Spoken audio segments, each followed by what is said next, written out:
Watumishi wa Bwana, Mungu awabariki sana kwa nafasi hii ambayo nimeweza kuipata. Na kidogo naomba radhi kwa sababu mimi kidogo kwenye kuandika sijakaa vizuri na sipo na umaridadi mwingi wa kupangilia notes. Lakini naomba tu kwa namna yoyote ile muweze kupokea uwasilishaji mpya wa namna hii wa kutumia voice note. Na niliweza kumwambia hata kiongozi wangu akaniruhusu, akanipa kibali. Namshukuru Mungu kwa kuweza kupata neema hii ya kuweza kupata nafasi kuongea na watumishi wa Mungu.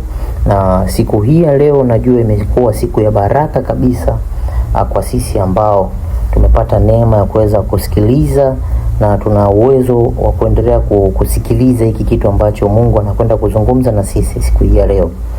Niweze kusema kwanza, Mungu alibariki neno lake, na neno lake la siku hii ya leo litatoka kwenye kitabu cha Mathayo. Ni Mathayo 23 kuanzia mstari wa 8 mpaka wa 9. Hapa ukiangalia cha kwanza ni mstari ambao unamuonyesha Yesu Kristo akiwa anafundisha namna ambavyo alikuwa akieleza kuhusu kuwaonya baadhi ya vitu, kuwapa maarifa, kuwapa mwelekeo ni upi wa kuweza kupita.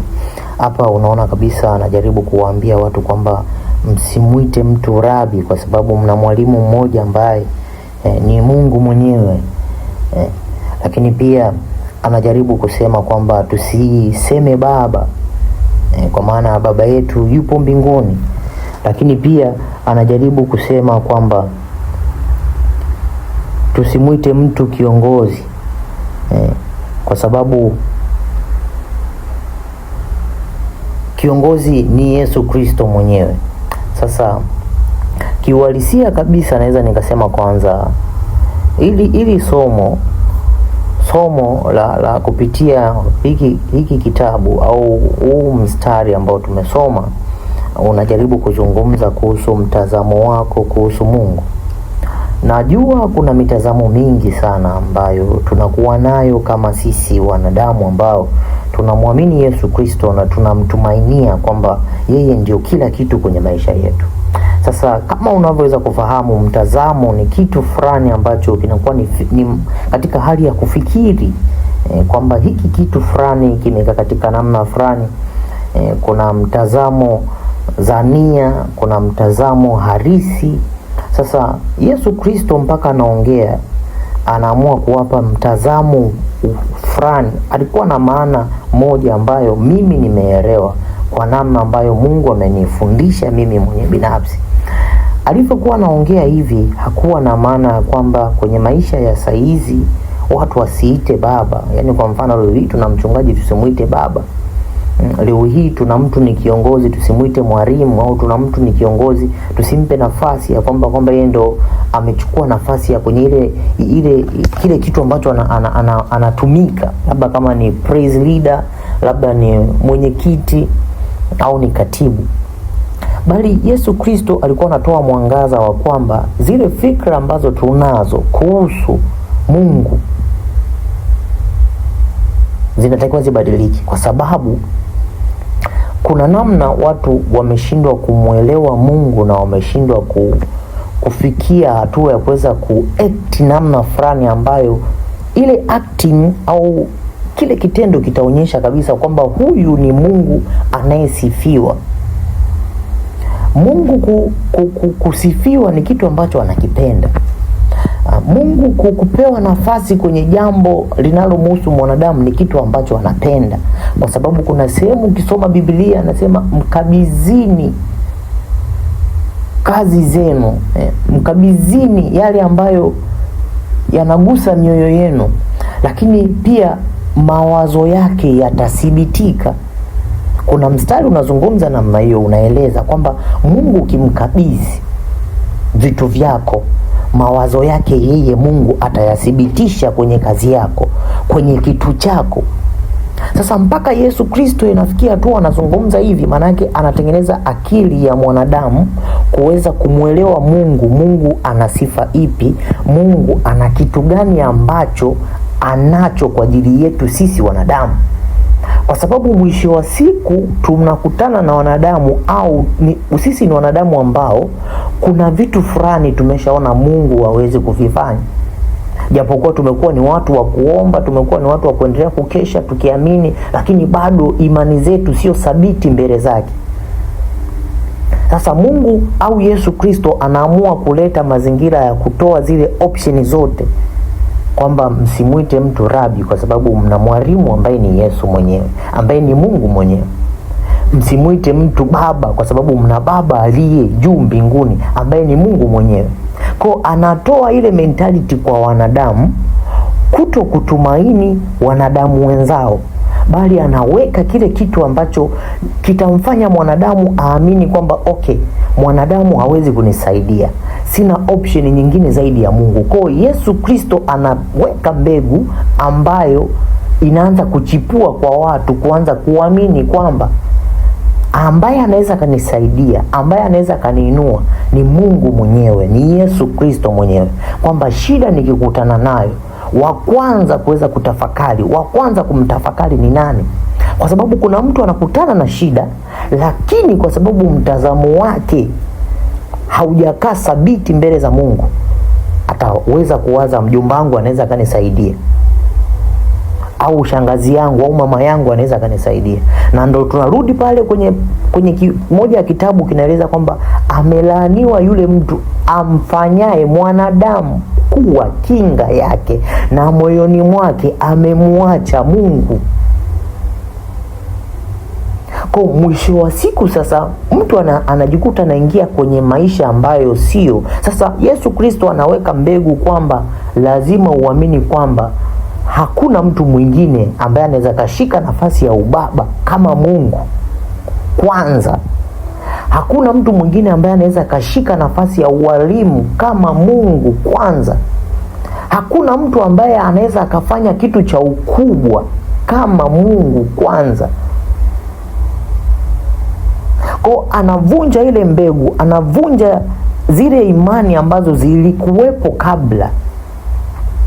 Kwa sababu mpaka Yesu Kristo anafikia hatua ya kuvunja hivyo vitu, unajaribu kukana kutafakari kabla ya Yesu Kristo kuja, kulikuwa kuna namna ambavyo watu kumsogelea Mungu, kuna mazingira yalikuwepo.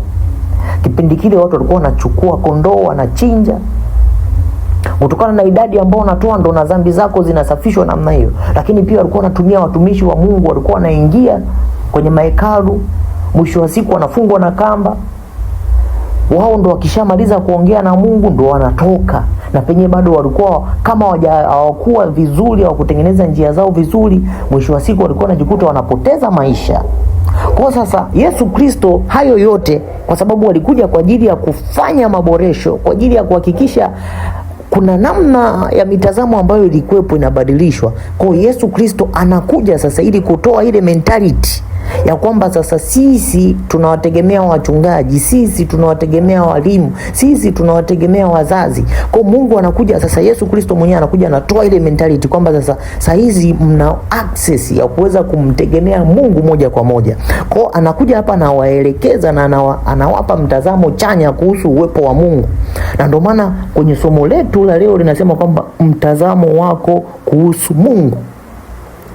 Sasa unamuelewaje Mungu?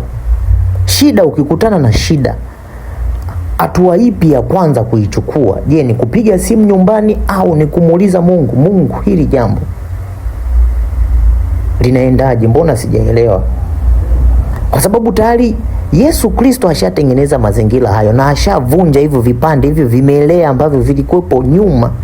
Sasa ameleta utaratibu mpya ambao ndo anajaribu kuweka wazi sasa kwamba hatuna mtu mwingine, hatuna mwalimu, hatuna rabi, hatuna baba mwingine duniani zaidi ya Mungu mwenyewe. Lakini kwenye uhalisia, je, wachungaji wetu sio baba zetu? Sio walimu wetu? Lakini sasa Mungu alikuwa na lengo la kutaka kuweka ule utaratibu sasa ambao utamdirect mwanadamu yeye mwenyewe kufocus na Mungu, kuweza kuencounter moja kwa moja na Mungu mwenyewe kwamba huyu Mungu anaweza. Huyu Mungu naweza nikamuomba moja kwa moja. Kwa Yesu Kristo alikuja kuandaa na kutengeneza mazingira ya kwamba kila mwanadamu ambaye atakubali kusikia habari za Yesu Kristo, atakayekubali kusikia habari njema za wokovu, aamini kwamba Mungu anaweza akafanya jambo baina yake yeye na Mungu mwenyewe kutokana na ukaribu ambao upo. Kwa Yesu Kristo hapa anaonekana kuwa ni chanzo cha kutengeneza mazingira ya ukaribu kati ya wanadamu na Mungu mwenyewe. Kwa sasa Mungu ameshafanya kazi yake. Yesu Kristo tunazungumza. Naweza nikawa nasema Mungu au Yesu Kristo. Nadhani wote tunafahamu katika utatu wa kimungu, Mungu Baba, Mungu Mwana na Roho Mtakatifu. Sasa Mungu tayari au Yesu Kristo ashafanya mazingira ya kuvunja hilo gepo ambalo lilikopo lipo katikati. Sasa tunakuja, Mungu yupo tayari kwa ajili yetu sisi kuweza kutufanyia, kwa ajili ya kututendea. Lakini sasa tunarudi sisi kwetu, upande wetu sisi binafsi ambao tumeamini na tumeokoka, tupo makanisani. Je, mtazamo wetu kuhusu Yesu Kristo, kuhusu utendaji kazi wa Mungu mwenyewe umekaa katika mitazamo ipi?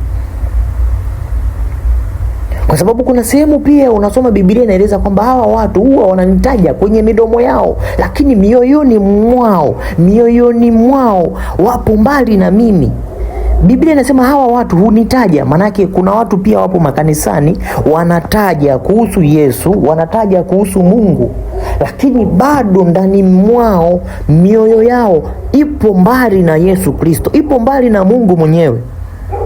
Kwa unakuja kugundua kwamba pamoja na kumpokea Yesu Kristo, lakini mitazamo yetu kuhusu Mungu, kuhusu utendaji kazi wa Mungu bado umekuwa ni negative position.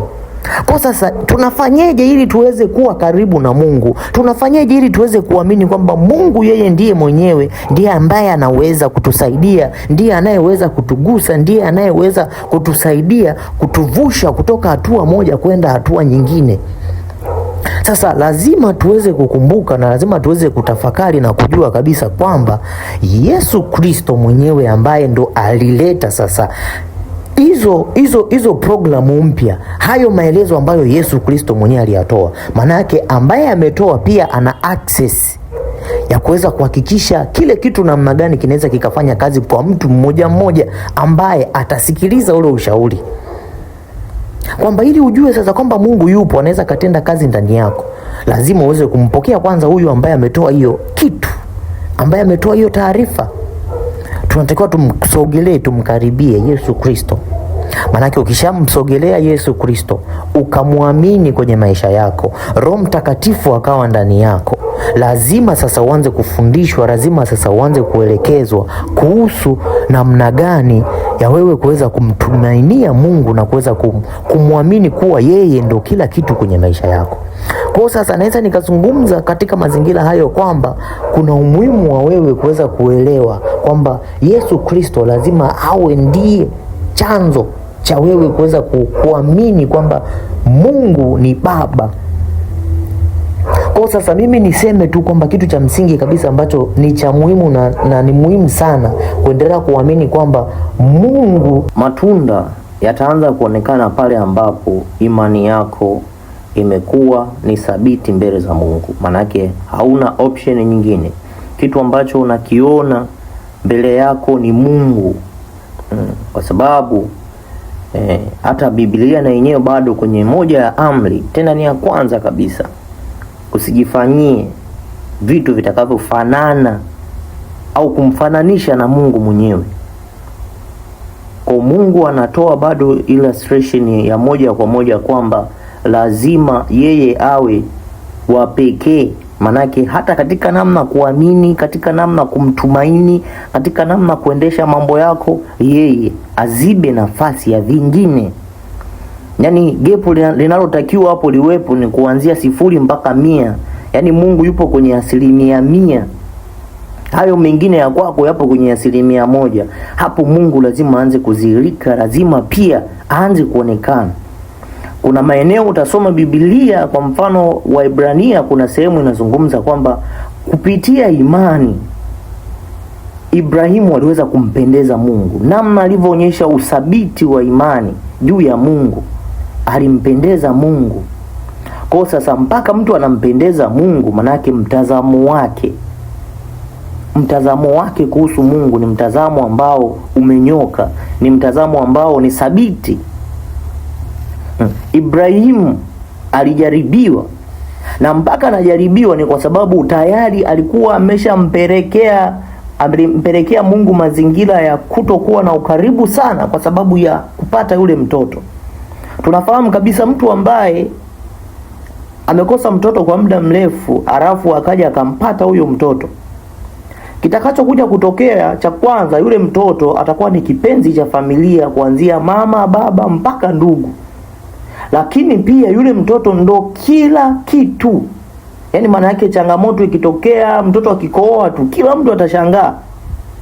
Watakuwa wapo lazi wasiende hata kanisani, wasifanye chochote, lakini kwa ajili ya yule mtoto. Kwa hiyo hali ndio hali iliyoendelea pia hata kwenye familia ya Ibrahim na Sara. Kwa sababu tayari wameshampata mtoto wakiwa wazee. Na ndo tumaini lao kwamba huyu mtoto huyu. Sasa Mungu anaona ile hali, anasema okay, sasa hawa ngoja nijaribu kuendelea kuamini kwamba wanaweza kunisikiliza. Pamoja na huyo mtoto wao ambaye wanampenda, je, wanaweza kunisikiliza? Lakini sasa kwa sababu ya ukomavu wa akili na kuelewa kwamba Mungu huwa akisema anamaanisha, namna anajua namna ambavyo yeye atafanya katikati ya hili jambo, mtu anachukua imani. Na ndio maana Ibrahimu alichukua imani ya kumbeba mtoto wake na kwenda kutaka kumfanya kuwa sadaka. Lakini kwa sababu Mungu akaja akathibitisha, okay, huyu mtazamo wake kuhusu mimi, anaamini mimi ni mwema, ninaweza nikabadilisha jambo. Ili jambo ambalo anaona labda mtoto wake anaenda kuchinjwa, anaamini inaweza ikawa katika namna nyingine ambayo Mungu mwenyewe atajitolea utukufu, lakini hapa yupo kwa ajili ya kuniangalia na kuniona nina imani gani kuhusu yeye. Kwa sasa matendo yetu sisi au vitu vyetu tunavyovifanya, lazima Mungu atangulie. Mungu lazima atangulie. Hapo itampendeza Mungu sana, na sisi mambo yetu yataenda sana. Mungu lazima tumpe nafasi, Mungu lazima tumtambue. Kwa sababu bado tupo makanisani tuna struggle sana, tunaendelea kuomba Mungu bariki, Mungu fungua.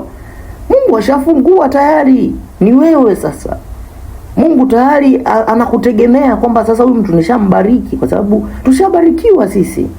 Sisi wana wa Ibrahim tushabarikiwa. Tangu tupo kwenye matumbo ya mama zetu, Mungu alishatujua, akatutakasa tayari. Kwa huku duniani hatutakiwi hata kuzitafuta baraka kuanza kuomba Mungu tubariki. Tunachotakiwa ni sisi kuingia tu kwenye mfumo. Sasa tunaomba baraka kwa sababu bado tupo karibu na Mungu. Mungu angetufungulia, angetuonyesha kwamba nyie mkinipa mtazamo fulani, mkielewa kwamba mimi ni nani kwenu, hakuna vitu vitakavyoshindikana. Kuna namna mimi nitajidhihirisha kwenu kwa sababu tayari nishawabariki. Ushabarikiwa tangu upo mdogo, utakuwa mfanyabiashara mkubwa. Ushabarikiwa kuwa wewe utafanya kazi. Ushabarikiwa kuwa wewe utakuwa na mali nyingi, utakuwa na familia, utakuwa na watoto, utaolewa, utaoa. Ushabarikiwa. Lakini sasa imani inapokosekana mbele za Mungu, pale ambapo mtazamo wako unakuwa ni wa tofauti mbele za Mungu, unaamini vitu vingine vinavyotokea pembeni. Mara mtu jambo fulani limemtokea, mara na ushatamani, unataka wewe, unaacha kusikiliza yeye Mungu wako alikwambia nini, vitu gani ulipewa. Aya, tunachukulia mfano kama Adam alivyokuwa yupo pale bustanini, kuna maelekezo alipewa na Mungu. Yaani safari inaanza tu kabisa pale mwanzoni, alipewa maelekezo. Kitu fulani na kitu fulani, kitu fulani na kitu fulani, kifanyike hiki, kisifanyike hiki. Kwa maana yake tayari tupo kwenye maelekezo. Sisi Mungu ashatupa maelekezo. Je, yale maelekezo tunaendelea kuyaamini? Ule unabii uliotoka, yale maneno yaliyosemwa na watumishi wa Mungu kwamba Mungu amesema wewe atakuinua, bado unaendelea kuamini kwamba Mungu yupo ataniinua? Ndo changamoto zimeinuka, ndo unaona sasa hapa, hapana, hebu ngoja nitazame mazingira upande wa pili, labda niangalie upande wa waganga. Kwa sababu watu wamefikia paka hiyo hatua, wanaenda kwa waganga wanaua. Na sio kwamba ni story za labda za kuongea tu, hapana, ni vitu ambavyo vipo. Watu wanaenda kweli na ni wapo kanisani tunasali nao. Lakini mpaka inatokea hiyo hali ni kwa sababu tumekosa ule mvuto, tumekosa ule mwitikio wa ndani ambao Mungu mwenyewe anakuwa anazungumza ndani yetu, na tunashindwa kuutilia manani. Sasa usipompa Mungu haki yake ya kumwamini, kumtanguliza mbele, lazima tu mambo yako yataharibika. Yataharibika tu. Lakini mambo yako yataanza kunyoka pale ambapo cha kwanza imani yako imeegemea kwa Mungu. Umemwamini Mungu. umemwamini Mungu.